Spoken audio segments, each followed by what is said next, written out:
Welcome back, beautiful and amazing human beings. And in this video, I specifically wanted to talk about the concept of the Chinese world order. Now, of course, if you look up China in the news right now, you're going to see the Chinese-American trade war that everyone's talking about. As we're seeing the headline here, Trump's trade war with China is about to get supersized. And of course, there's a lot of information about that, but there's a lot more to get into that are building up and only expanding today and becoming more worrisome. And to talk about that, I want to bring on James Corbett of the Corbett Report, who really is an expert and has been talking about China. And James, one of the things that you brought up that I found very important was this idea that this planned destruction of the West is ultimately happening with the rise of the East. And from what you were speculating, it's all being done on purpose. Now, as we know, it was David Rockefeller and Henry Kissinger that pretty much opened up the Chinese to the world in the 1970s, especially to their corporate buddies for slave labor. And China has expanded and grown in many different ways. And I wanted to get your take on that expansion and what you see happening now with the destruction of the West and the rise of the East. Well, you're exactly right about the way that you set this up and pointing out the significance of the history that has brought us to this point. So if there's one thing that your viewers should do today, it is type China and the New World Order into their search engine of choice. They will find the podcast that I did a couple of years ago, laying all of this out. All the documents are linked, so you can explore that to your heart's content. But the long story short is, as you point out, who was it that opened up China back in the 1970s? It wasn't Nixon who went to China. It was Kissinger who went the year before. And of course, Kissinger was nothing other than the protege of David Rockefeller. It was Rockefeller opening up China at the opportune time for the business interests, which clearly became the seed for what we're seeing today. And you can see that quite clearly again when Rong Yi-ren, who was the head of CITIC, which was the big Chinese investment corporation, came to where? Chase Manhattan Bank, and to meet with David Rockefeller back in 1980, where they hammered out the agreements, the international agreements that would make all of this possible, the underlying institutional and financial framework for what we're seeing right now. So that's the history of this. And if people want to understand the argument that's being made here, just go back to the work of Anthony Sutton, who was talking about, for example, Wall Street and the rise of Bolshevism. And he was talking about the best enemies money can buy. Laying out in great detail, a historian with a lot of documentary evidence, how the West built up the Soviet Union and supported it and made it into what it was so that they would have an enemy to war against, to justify everything that came along with the Cold War, including the clampdown on security, or the clampdown on liberty at home in the name of security. All of that was part of that staged provocation, the war that was happening, the Cold War. Oh, because of the Cold War, we have to justify all this military spending. We have to have this police state at home. That's exactly what's being set up for the 21st century, but this time it's going to be China as the boogeyman. And we see that in all of the historical markers of what's happened to bring us to this point, as well as everything that's going on today with George Soros and Henry Kissinger and all of these people still continuing to talk about China as the engine of the New World Order, as Soros said, or they frame it in different ways, but they are very much on board with China being the model for the New World Order, which is particularly scary because of the things we know that China is doing to its own citizens. Yeah, and again, the United States and China have been bunting heads on the world stage and do bring a lot of intellectual quagmires, especially when it comes to topics of artificial intelligence, with there being a race between China and the United States to develop the first artificial intelligence, which many experts will say will be more devastating than the nuclear bomb. And this next article here that I'm reading, it of course says that U.S. hostilities has traditional rivals, China and Russia, getting closer. And we are seeing a better economic, also militaristic and political relationship between China and Russia. But China is expanding not only with its military, with their new hypersonic missiles that they're building that allegedly the United States can't defend, but also in other parts of the world like Pakistan, where the United States has worsening relations with Pakistan. China just steps right in and establishes better relations. And economically, they are a powerhouse that is financing so many different nations, especially the nation of Africa, which is rife with natural resources, which of course China is going after and opening up specific trade routes. And it does have to be said here, China's economic impact is vast, and it is expanding at a very alarming rate, which makes a lot of people not talk about the human rights records that they violate, but try to do business with them. And they are doing a tremendous amount of business and expanding in very, very big ways right now. Would you agree with that, James? Yeah, let me pick up on a couple of the points you made there. One of them that's very important is that the buildup on either side with regards to AI technology or the weaponization of space or all of these other issues that are becoming big issues for the 21st century are, again, like the Cold War style, they're always being justified by recourse to the other side. So the U.S. is saying, look, China is developing all this weaponry, we have to develop more on our own side. Or Russia is saying, look, they're weaponizing space, we have to put more military-type satellites up in space. So that's the way that game works. And it is a game where they play off each other. Look, they're developing AI, so we have to develop more AI, and that's how they justify it to the public anyway. But it is a big smokescreen because, as you point out, Russia and China are being driven more and more into each other's arms, and it's part of this narrative that is appealing to a lot of people in the alternative and independent media that, hey, you know, that obviously the U.S. empire and its associated proxies and allies is a force for evil in the world in a lot of ways with their aggression and military aggression and NATO encircling Russia and all of this kind of stuff. So, by the logic of the dialectic, well, the other side must be good. And so we have this counter-narrative, oh, the BRICS are going to save everyone, and the Eurasian empire is going to rise, and it's going to be better and friendlier, because, look, they're just trying to do it with money. China goes around throwing money at various states. They've got this big One Belt, One Road initiative. They're going to send over $1 trillion out of the country to developing various infrastructure projects. But it is itself a false narrative, and I've talked about this a lot in my writings as well. The truth about the BRICS and other things that people can look on my homepage for more details about how this is being done. And it's literally the same people behind the World Bank and the IMF are behind the BRICS Bank. I mean, literally the same board members and things like this. But they're posing as competing players so that people will fall into that trap of saying, oh, this side is bad, so this side must be good. But it's the same thing. And that's coming into crystal clear focus with all of this Chinese investment money that they're throwing around at Pakistan and Africa and all throughout Eurasia. They're throwing money hand over fist at various places. But just like the World Bank IMF system, which was always designed to get the third world into debt so that they're perpetually beholden to the developed countries and they have to sell off their infrastructure and their resources at pennies on the dollar, that's exactly what China is doing now. And you see that, for example, they developed this gigantic deep-sea port in Sri Lanka that the Sri Lankans can't ultimately make the payments on, so China takes the port. This is how it's going to start working increasingly as China's throwing this money around and everyone thinks it's money from heaven.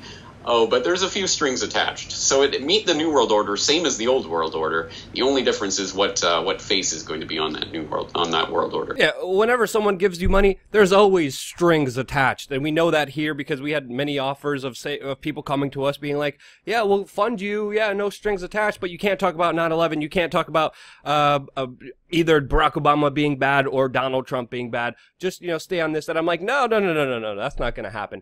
And the points that you brought up made me think of my time when I was in Africa just a few months ago. And I remember talking to the locals there, and there was a lot of Chinese people there. And talking to the local Africans, especially in Kenya, they were like, you know, colonization never went over. It's just a new face of it, and it's coming now from the east instead of the west. And the Chinese are coming in and having a very And can I just huge point economic people, I impact. just did an article on this called The Secret Battle for Africa, talking about the U.S. and its military imperialism in Africa, but also China and its economic imperialism in Africa. And I think most people who aren't following this have no idea how much money and construction work and Chinese themselves are flooding into Africa. Yeah, especially the infrastructure, which some Africans are happy about, and a lot of other Africans are very weary of all this new infrastructure because they're like, there's going to be some strings attached here. There's going to be something here that's going to screw us over later on. And of course, a lot of them are weary of it. But of course, in Africa, a lot of corrupt governments just sell out to the top dollar, and the Chinese are coming in offering a lot of top dollars to a lot of their leaders, and they're being bought out ultimately, pretty much. And Africa is a huge haven for national resources that haven't really been harvested and mined, that are currently being harvested and mined. And did you see that story that came out earlier this year where the Le Monde did an investigation and found that African Union headquarters, yes, there is an African Union, and the African Union headquarters was gifted to the African Union by China. They basically paid for it. They brought them construction materials over from China. They had the construction companies build the headquarters, and the African Union said, "Thank you, China." This was back in 2012. Well, earlier this year, Le Monde did an investigation and found, oh yeah, in 2017 they discovered that the African Union headquarters had been bugged the whole time, and all the computer systems were sending all the data over to Beijing every night at 3 in the morning or something. What's going on here? Oh, China bugged the headquarters. Yeah. So, and the fallout from that story is ultimately China says, no, that's not true. And they held this joint press conference with the African Union, and the African Union leaders said, no, there's nothing to this story. There was no bugs. And oh, by the way, in September, there's going to be this big conference, and China's going to invest another, however many tens of billions in Africa. So we see the exact same kind of underhanded things going on with the Chinese-led whatever world order that we have seen under the U.S. world order. And people who think it's going to be fundamentally different are just being delusional. Yeah, my only experience with the African Union is seeing a lot of their military personnel and military equipment down in Mogadishu, Somalia. They have a huge presence there, and they're one of the main fighting forces against Al-Shabaab and other groups there who want their territory inside of Somalia. But you brought up a very important point that I want to reiterate, because on this, YouTube channel, I criticize Russia, I criticize Vladimir Putin, I criticize China, I criticize all big government and authority, and I get comments in my YouTube videos being like, no, man, China and Putin, they're fighting the New World Order. What are you doing? And I'm like, no, hold on there. I'm like staring at them like a confused dog trying to explain them how to play poker. And I'm like, this doesn't make sense. Centralization, power, and control always needs to be contested. This whole kind of New World Order aspect, I believe, and I believe one of the arguments that does lay credibility to this is, of course, the larger, kind of bigger economic ties that bind the United States and China together, because if one of them falls, the other falls too. But from your expertise, what other kind of bonds and what kind of other evidence would you suggest, other than just the more kind of plausible one? It's plausible that they're working together towards a New World Order and using each other as the enemies, but is there any other kind of evidence that you would point to that would make this case more of a reality? Yes. So, as I mentioned, look up Phony Opposition, The Truth About the BRICS, where I talk about Paulo Batista, who happens to be the BRICS Bank vice president and the IMF's executive director. So the BRICS Bank is not fighting against the IMF. It's really just a cousin or a brethren of it. You can look at things like the Eurasian Economic Union, which hasn't gotten a whole lot of press because it hasn't amounted to much yet, but it is a monetary union that is looking towards creating a more regional type of governmental system. Russia is at the helm of that one, and they specifically and consciously modeled it on the European Union, and they have the Economic Commission and everything. They modeled the exact same thing. They want to create an EU, again, a cousin or brother or sister institution. You can look at things like the SWIFT alternatives. People who don't know, the SWIFT network is this banking network. It's a financial telecommunication network that facilitates banks trading and transacting across borders. If you want to be a bank that can interact with the world, you need to be on the SWIFT network. And Iran found that out the hard way back in 2012, because SWIFT is a completely neutral, non-political entity, but the U.S. put pressure on the EU, which put pressure on SWIFT to delist a bunch of Iranian banks because they wanted to sanction them. Well, guess what? The sanctions are going back in November, I believe. So SWIFT is going to delist a bunch of Iranian banks yet again.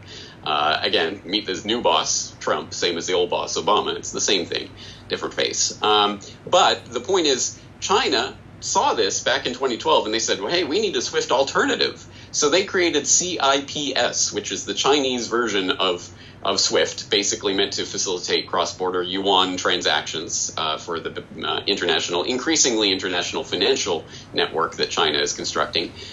And so they again, this was pumped as, hey, they're creating an alternative. This is going to be, different. They're creating something different. But little noticed, shortly after they created this CIPS alternative to SWIFT, they signed a memorandum of understanding with the SWIFT network so that all CIPS transactions are carried on the SWIFT network. They use the SWIFT network for their alternative to the SWIFT network. Time after time after time, when you drill down to the actual details of these counter institutions, the BRICS Bank, the SWIFT network, the Eurasian Economic Union, they are either explicitly modeled on or actually share board members with the same people who are in charge of the existing financial institutions. It's one big financial network. It's one big brotherhood of banking.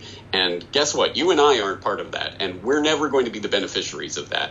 It's just the banksters are transferring their empire headquarters from Washington to Beijing. But again, nationality means nothing to them. These are not people who operate within the nation-state system, so they don't care where the center of power is coming from. It's their power, and they're wielding it. Yeah, there's a reason they're called globalists, because they don't see themselves aligned with any specific countries, and they have no allegiance other than to themselves and to their profit motives and to enrich and empower themselves, which is a very important topic that needs to be made here. A lot of the kind of oligarchs, a lot of the kind of bigger kind of controllers, they don't care whether it's a Chinese or American system. They care mainly about themselves, just like the international, multinational corporations who are only out there for themselves. And they only care where they can make a buck. And of course, with the growing kind of Chinese economy, they see a huge opportunity, just like not only the big banksters, but also tech companies, like we saw Google, that is cooperating and working with China right now on setting up a potential search engine with all of the censors that the Chinese government is demanding from them. And this kind of brings me to two worries. One is just the civil rights aspect and the human rights aspect of all of this, because obviously China has implemented an all-seeing credit score system that punishes people, especially journalists who criticize their system. And they're also interning Muslims. They have absolutely no care for human rights. Which is a major concern, which of course big companies like Google have proven doesn't really matter for them. Other countries, they don't matter because they're getting a lot of the money. But the second concern, and I wanted to talk to you about this and get your aspect of this, because a lot of other people on the other side of this argument are saying that with China becoming the new emerging power, that usually historically when there's a challenging power to the pre-existing order power, the United States, the West, that there is always a conflict, that there is always a war. Do you think that is possible, or do you think the systems are too intertwined for that possibility to even happen, between the possibility of a war between China and the United States? Well, you're in luck, because I gave an entire hour-long presentation about that in Denmark last year that people can watch. It's called Echoes of World War I, China, the U.S., and the Next Great War, where I talk about that. It's called the Thucydides Trap, and it's basically this idea, as you say, almost every time, not every time, but almost every time throughout history that we can document, when there's an established power and there's a rising power rising up to meet it, there is a war. And so it does seem that there's a lot of eerie parallels to the World War I period that are going on right now, and I talked about that in my presentation. But I would also make the point that if World War III eventuates, it will not look anything like World War I or World War II. It may not even be something that we understand as warfare in any traditional sense. It will take different forms. But the bigger picture of that, as always, as I say, is just as it was the banksters manipulating World War I and World War II and funding both sides and positioning everything, again, as Anthony Sutton detailed in great detail in his work, it's the same thing here. And the ultimate winners of war are, of course, not the people who pay with their blood for the wars that are waged in the name of king and country or whatever excuse they give. It's the banksters who always benefit from these wars, and they always position themselves to be on top, and they are always funding both sides, and they get to choose who wins by funding this side a little bit more than the other side. That's the way it has always worked throughout history, and we'd be naive to think it's any different. So I don't know if warfare will eventuate, and if it does, what it will look like. But I do know that it will be controlled like every other conflict in history, and you and I aren't going to benefit from that. So choosing teams in a fake game is not going to get you anywhere. It's not going to do anything other than maybe make you feel good if your team wins. But what does that mean if you end up serving in the police state? So I hope people do take some serious consideration of the points you've raised about the growing Orwellian isn't even a good enough word anymore. We need something beyond that to describe what's happening in China right now, with the CCTV camera networks being tied into the facial recognition networks, so that they're going to be able to identify any citizen within microseconds. At least that's what they're bragging at this point. And that'll all be tied into this, as you say, the social credit score, which is keeping track of how good a citizen you are. And you will lose points if you criticize the government or go against what they want you to do. You will gain points if you are a good citizen and you post great things about the Chinese Communist Party on Weibo or whatever social network they allow into existence there. And that's chilling for reasons that should be obvious, but it should be pointed out people are already being denied air travel or travel on buses or trains because they don't have a good enough credit score. That's already happening in China. And as you say, we have the problem with the Uyghurs in Xinjiang, where there's all sorts of draconian restrictions and even internment camps of some sort or other that are being put in. And this is a great example of the kind of games that people play in the alt media. Oh, they're bad, so they must be good, so this must be an okay thing. You look at even a great website like moonofalabama.org does great work on these types of issues, but recently had an article up, The Strategic Aspect of Bashing China's Re-Education of Uyghurs, which in the end starts to read like an apologia of China and what they're doing. It's like, well, those Uyghurs were rioting, so they deserve to be put in camps. And look, the U.S. is saying the same things about the scary Muslim boogeymen, so it's all right when China does it. It starts to get into that territory where it's like, it's okay because it's opposed to the U.S. And I think we shouldn't fall into that trap. That is a trap that's been carefully laid for us to fall into. James Corbett of the Corbett Report, great, amazing analysis and points. You're one of the few people that still talks about this. I mean, I think there was China Uncensored that talked about just some of the points that you even bring up, but I don't even know if they're still around anymore. And sadly, they never talk about the Rockefeller and the underlying aspect. Yeah, the Rockefeller and Henry Kissinger opening up of China and the media and corporate kind of cooperation that has been happening that has allowed a lot of multinational corporations to rise up because of the slave labor, because of the suicide nets that frickin' Apple has over there, and now Google's cooperating with them, and there's less and less people talking about this. I mean, you're just one of the people that I see actually talking about this, hitting the nail on the head, and letting people understand what's coming, what they need to look out for, what they need to worry, and China is a huge worry one. So James, I want to thank you again for being brave, for being able to talk about these issues uninhibited and letting the world know exactly what you think of the issue with your analysis and research. I always very much appreciate it. I appreciate your time, and of course I appreciate everyone who allows us to have this voice, because again, you look online, there's not many voices saying and talking about these very important issues. James is one of them. Definitely check out his channel, definitely follow him, and most importantly, thank you. Thank you for allowing us to be here, continuing to still be here for the few days that we're left on the YouTube platform that is owned by Google that's working with China. Wish us luck. I love you guys. Thank you again so much for watching. Stay tuned for more.